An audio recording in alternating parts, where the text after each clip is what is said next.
Alright, YouTube, what's going on? Thanks for joining me on this channel today.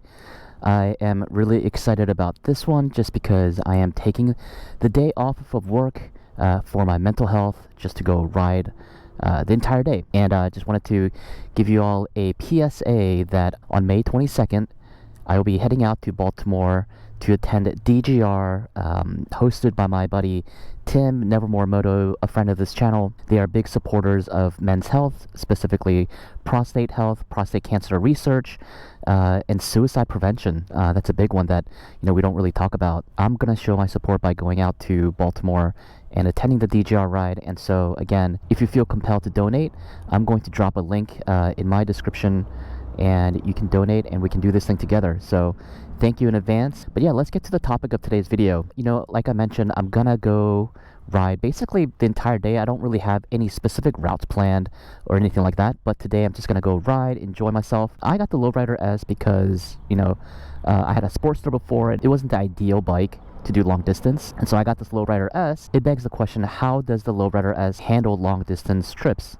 And don't get me wrong, I'm not doing like a 2,000 mile trip or like a 1,000 mile trip.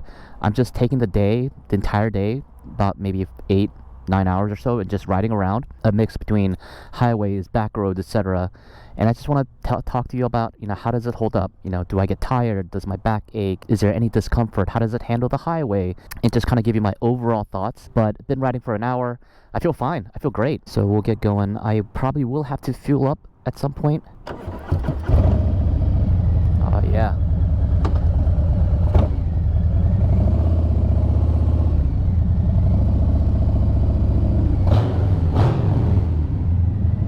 Probably should take this old girl for a little wash, but that's for another day.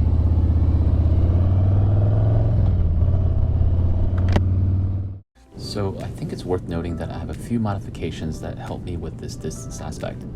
Most notably, I do have a Memphis Shades fairing, a Sideman step-up seat, Karaoke mini floorboards, and some Lucky Dave risers. In my opinion, it does take a little bit of work to get the Lowrider S set up in a way that's more conducive to long distance riding, just like most non-touring Harleys. I have my Lowrider S as a club style bike, and to me, not only does that look great, but it's also very functional. So with that out of the way, let's talk about highway riding. So my basis for comparison is that I used to ride a Sportster, which really did struggle on the highway in terms of both power and wind production.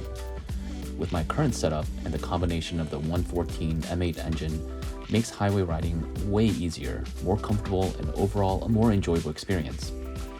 Previously on the Sportster, after an hour on the highway, I'd want to get off the highway because it was just boring and not enjoyable.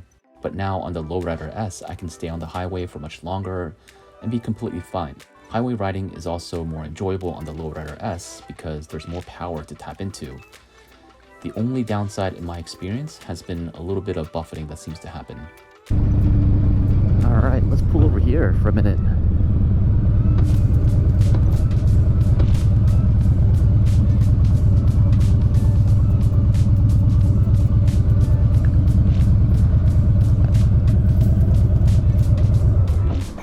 This is a great spot.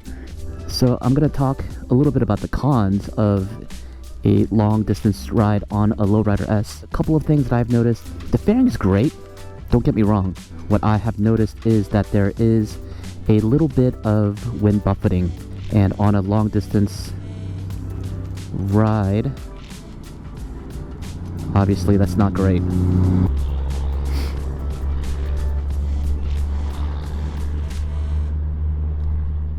And I could try to resolve this issue around the wind buffeting, but I don't know, it's just not worth it for me to try to get a taller windscreen. And I've read from some people that it doesn't solve anything, that it makes it worse.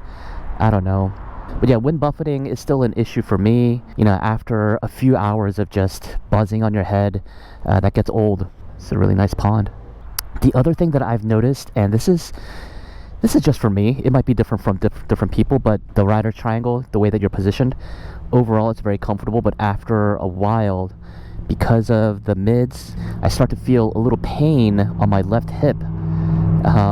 Insert jokes about how I'm getting old, but that is something that I start to notice after 5-6 hours or so. At that point, I need to stretch out my legs on these crash bars. That'll alleviate the pain just a little bit, but that is something that I have noticed specifically for me. All right, I'm gonna keep riding. Yeah, let's get this thing going. A couple of hours into my ride and I still felt great. The 5-gallon tank on the Lowrider S gives me the flexibility to ride without having to worry about pulling over somewhere to get gas. This overall really helps when riding long distance, obviously. I don't get as much low fuel anxiety as I once did, and if I don't pull over to get gas somewhere, I can go a bit longer and not have to worry about whether or not I'll see a gas station in the next 20-30 miles. This really changes how I plan my rides, or for that matter, don't have to plan my ride based on gas stations. Okay, so about after a few hours, it's nearly noon, and I pulled over to get lunch at a place called Mountaintop Restaurant. It sits on top of a mountain and is a well-known biker bar in the area. By that point, I was more hungry than anything else. I took about 30 minutes to get a decent steak and cheese sub, and after that, I was on my way. I plugged in another destination point on my phone and noticed that my phone was low on battery. I plugged my phone into the USB charger, which is a really nice feature on the Softails. This is such a simple feature on the Lowrider S, but really comes in handy on those longer trips. So I'll be honest, after a few hours on the Lowrider S, my hips were starting to feel a little bit of discomfort. It's not to the point where I need to pull over to take a break, as I can adjust my seating position a bit or stretch my legs out on the crash guards. That helps me get through the next couple of hours to my destination, where I went to a Harley dealership out in Winchester, Virginia. Because of the way that I'm positioned, I feel like my knees are a little bit above my waist, which kind of creates an uncomfortable position after a few hours. But like I said, I was able to adjust my seating position just a little bit, or stretch out my legs on the crash guards, and those are all things that you can add on to the Lowrider S to make your ride a little bit more comfortable. Alright, so my last leg of the trip is the way back home. I've been riding since 9 a.m. and it's now almost 3:30, and aside from taking a lunch break and fueling up a couple of times, I've put a few hundred miles on my Lowrider S. Honestly, I hadn't really kept track of the miles. On the last leg of the ride home, I do start to feel fatigue on my hips, my shoulders, and my hands. I've been riding pretty much non-stop for the entire day outside of a few breaks. So I'm just about finished with my ride. Stopped by a Harley Davidson dealership. It is now close to 3:30. So I've been riding for a good 6 hours already. Took a small break, got some lunch, you know the drill. But overall, I feel pretty good. The Lowrider S did really well. There are times when my hip starts to get a little painful, but overall, I think it's okay.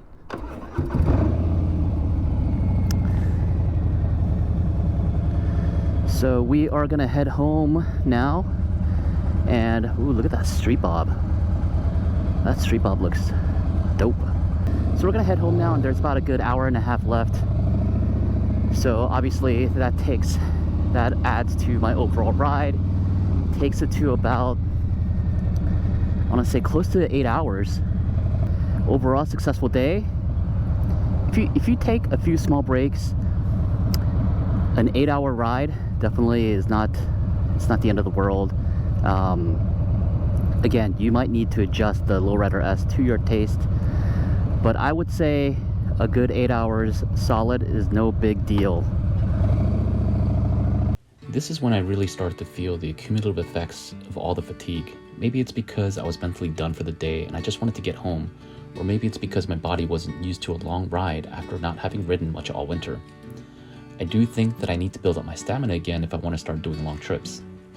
My shoulders were starting to burn, and my hips were starting to lock from the slightly awkward mid-controls, and my hands were tired from the handlebar vibrations.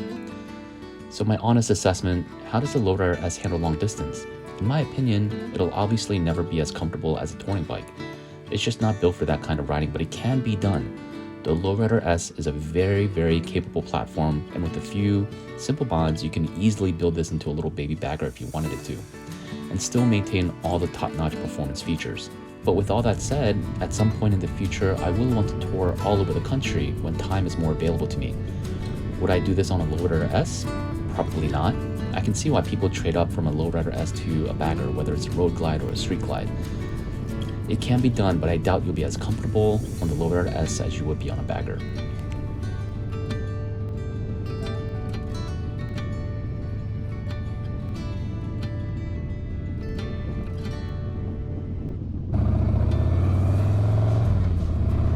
I was on the Sportster, I would basically be out of commission for the next day, but I think tomorrow is going to be another good day, so I'm probably going to take, I don't know if I'm going to take the Grom out or the Lowrider Outs out again, but that's it for me, guys. Thank you for joining me. Like I said, Lowrider S long distance, no problem. Is it better than the Road Glide or the Street Glide? Obviously not, but it is such an awesome bike to do long distance road trips on. So I'm pretty excited about that. I'm so happy with the Lowrider S. But I'm gonna bounce out of here. I'm gonna head home. And until next time, I'll check you all in the next video. Peace.